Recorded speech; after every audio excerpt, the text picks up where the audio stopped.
One eternity later.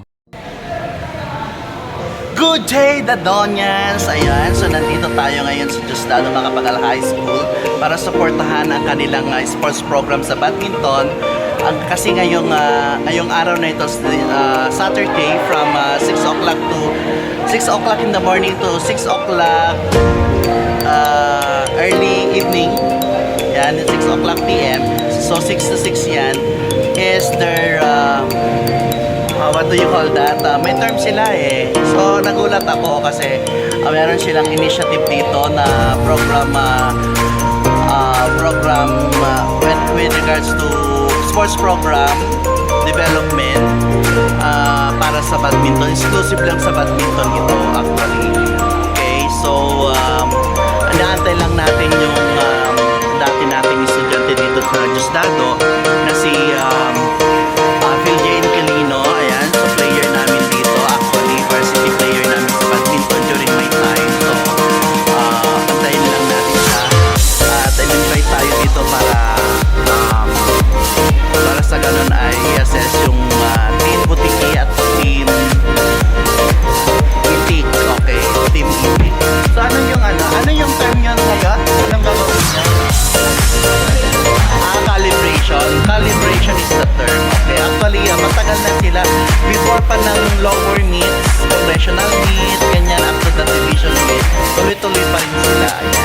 Actually malalakas talaga yung mga dito. Saka si Phil J, invite niya yung mga TUP badminton team para mag-officiate dito at para din mag-support sa mga Diosdado badminton team. Ayan, so antayin lang natin at tignan natin kung ano pang mayayari sa mga calibration, okay, nila mamaya. That is from 6 o'clock to 6 to 6 yan. I'll be back to your screen mga kaisomers. And stay put mga Dodonians. 1 hour later.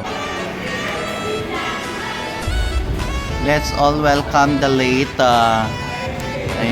coach of Diosdado.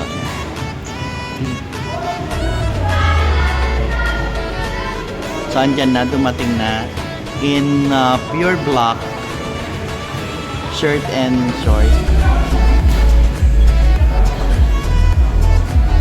Yan, antayin natin na makita tayo. Ayan si Phil J. Ayan, yan yung lane. Oh, ayan, akala ko ba 6? 6 nandito na kaya ako. Ayan si dito, ayan si Phil J.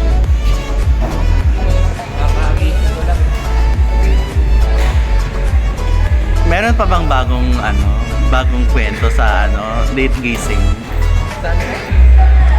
Yung late na nagigising. Hindi ako natatakot. Hindi ako kinakabahan. Dahil So, dumating na rin ang reyna ng badminton dito sa SRCC, sa Diosdado. Ayan. Si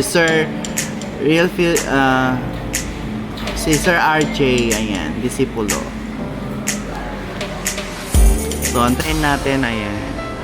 Let's all welcome the late coach of Diosdado, Sir Disipulo.